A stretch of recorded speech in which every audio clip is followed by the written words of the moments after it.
বজ্রবিদ্যুৎ সহ বৃষ্টির সম্ভাবনা দক্ষিণবঙ্গে 10 জেলায় সতর্কতা, ভিজবে উত্তরও। ফাল্গুনের শেষে ফের বদলাচ্ছে বাংলার আবহাওয়া।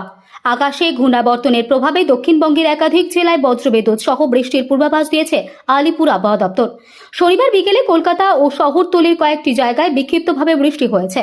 আবহাওয়াবিদদের মতে আগামী কয়েকদিন উত্তর ও দক্ষিণে দুই বঙ্গেই বৃষ্টিপাতের সম্ভাবনা রয়েছে।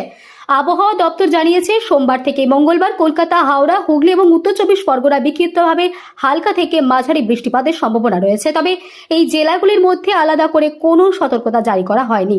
অন্যদিকে দক্ষিণ চব্বিশ পরগনা, পূর্ব এবং পশ্চিম মেদিনীপুর, ঝাড়গ্রাম, বাঁকুড়া, পূর্ব এবং পশ্চিম বর্ধমান, বীরভূম, মুর্শিদাবাদ এবং নদিয়ার বজ্রবিদ্যুৎ সহ বৃষ্টির সম্ভাবনা রয়েছে। এই 10 জেলায় সতর্কবার্তা জারি করেছে আবহাওয়া দপ্তর। সঙ্গে ঘন্টায় 30 থেকে 40 কিলোমিটার বেগে ঝোড়ো হাওয়া বইতে পারে বলেও জানা গিয়েছে।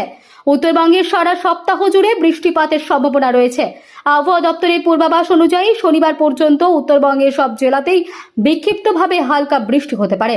রবিবার থেকে মঙ্গলবার পর্যন্ত দার্জিলিং, কালিম্পং ও জলপাইগুড়িতে বিশেষ সতর্কতা জারি করা হয়েছে।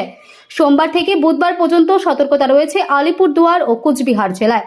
হাওয়া অফিস জানিয়েছে, উড়িষ্যা ও সংলগ্ন এলাকার ওপর দিয়ে একটি ঘূর্ণাবর্তন তৈরি হয়েছে, আর সেখান থেকেই একটি অক্ষরেখা ছত্তিশগড়, মধ্যপ্রদেশ হয়ে উত্তর পশ্চিম উত্তরপ্রদেশ পর্যন্ত বিস্তীর্ণ। এই আবহাওয়াগত অবস্থানের জেরেই গাঙ্গেয় বঙ্গে ঝোড়ো হাওয়া অনুকূল পরিস্থিতি তৈরি হয়েছে। রবিবার সকালে কলকাতার সর্বনিম্ন তাপমাত্রা ছিল 23.9 ডিগ্রি সেলসিয়াস, যা স্বাভাবিকের চেয়ে 2.2 ডিগ্রি বেশি। শনিবার শহরের সর্বোচ্চ তাপমাত্রা ছিল 31.4 ডিগ্রি সেলসিয়াস। দিনভর আকাশ আংশিক মেঘলা থাকতে পারে এবং কোথাও কোথাও হালকা বৃষ্টির সম্ভাবনা রয়েছে বলেও জানিয়েছে আবহাওয়া দপ্তর। ব্যুরো রিপোর্ট, সঠিক বার্তা।